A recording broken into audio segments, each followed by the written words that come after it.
Hey there, welcome to my channel. I talk about various things on this channel, but one of the things that I really want to do is help people that are type 2 diabetics and can't seem to get their blood sugar down. Now, I'm going to make a disclaimer right off the bat. I am not a doctor. I'm not giving medical advice. You might want to talk with your physician before you do anything that I've done, and just because it's worked for me doesn't mean it's going to work for you. I am by no means putting the American Diabetes Association down if I bring that up in any of my videos. No. This is just what has worked for me. About 3.5 years I was diagnosed as a diabetic. I think I probably had been a diabetic for years and just didn't even realize it. I have a fear of doctors and I avoid going. Honestly, I don't avoid anymore.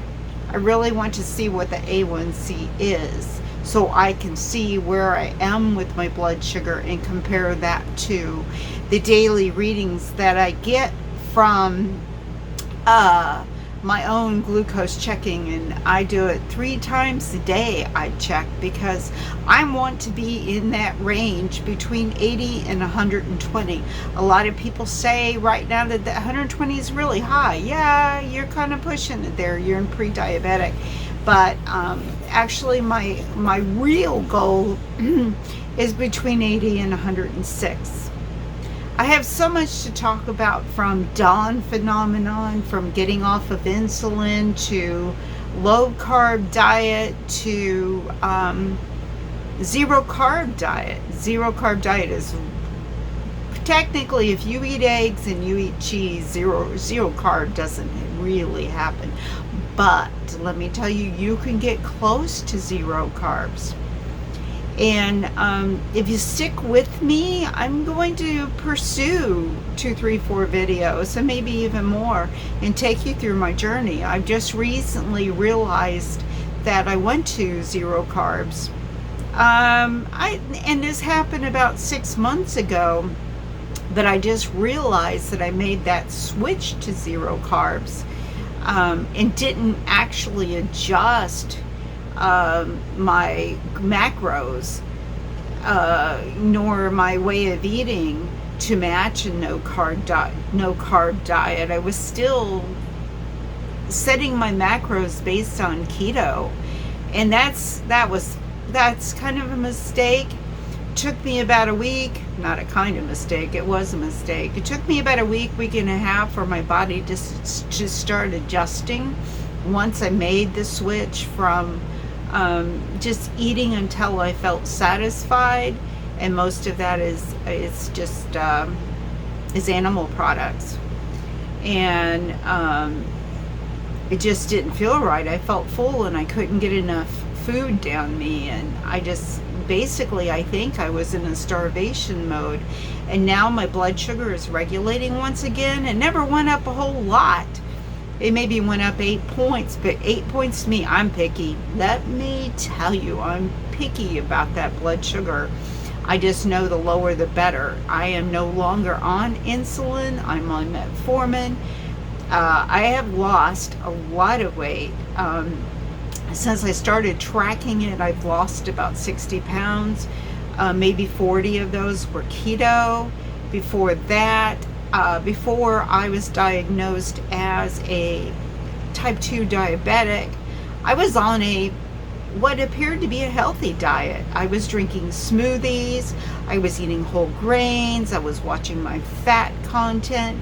But the problem ended up being that I was ingesting carbs with those smoothies, and I was ingesting carbs with those whole grains.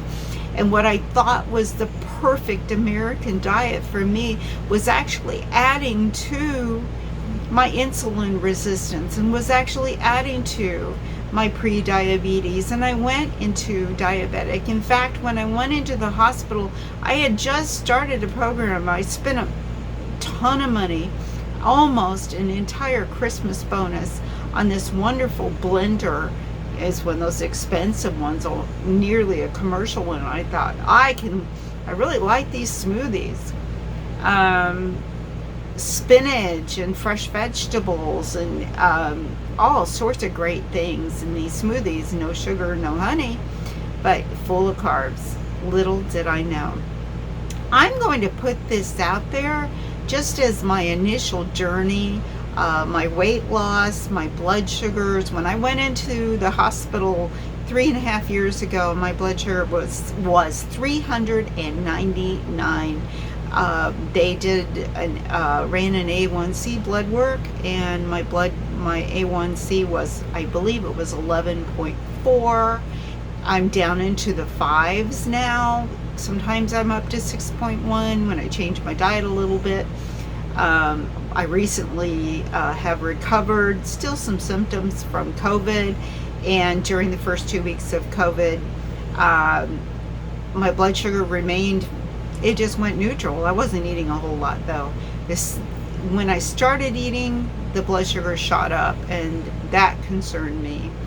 But I'm going to say 26, I'm going to say I'm on about day 50, maybe 55, and my blood sugar is back in control. So if you have that concern as well, I'm right with you. I'm right with you. So listen, I'm going to end this video at this point, but as I said, I'm going to start a series. We're going to talk a little more about the keto, low carb, and then we're going to talk about zero carbs. I'm not giving a lot of instruction on zero carb, but I will answer questions as to what has worked for me. That's as far as I'm going to take it. And again, this isn't medical advice. It's just part of my life journey.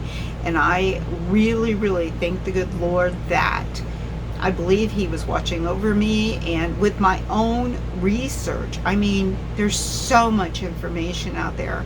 And I followed doctors and quote unquote experts. And then later I stopped following that person, many of those people, because then I realized how conflicting they actually are and how little information they actually give. A doctor that says eat all the meat that you can, but then he doesn't talk about, well, this may increase your blood sugar. Yeah, it may for some of us and may not for others. So, just hang in there. The biggest thing I can say at this point, if you need, I can encourage you to carefully monitor your blood glucose, eat to your meter. So if your glucose goes up or it goes down, you've either ate the wrong thing, or you've ate the right thing, or maybe you've ate too much. But eat to your meter, and whatever you do, realize that every diet isn't for everyone. You will more than likely have to adjust your own diet, and just have that mindset before you even start. It's for you. It's not for everyone. And what is going to work for you is going to work for you. So take care of yourself, and we're going to get started with this series of videos within the week. Have a wonderful day, as always.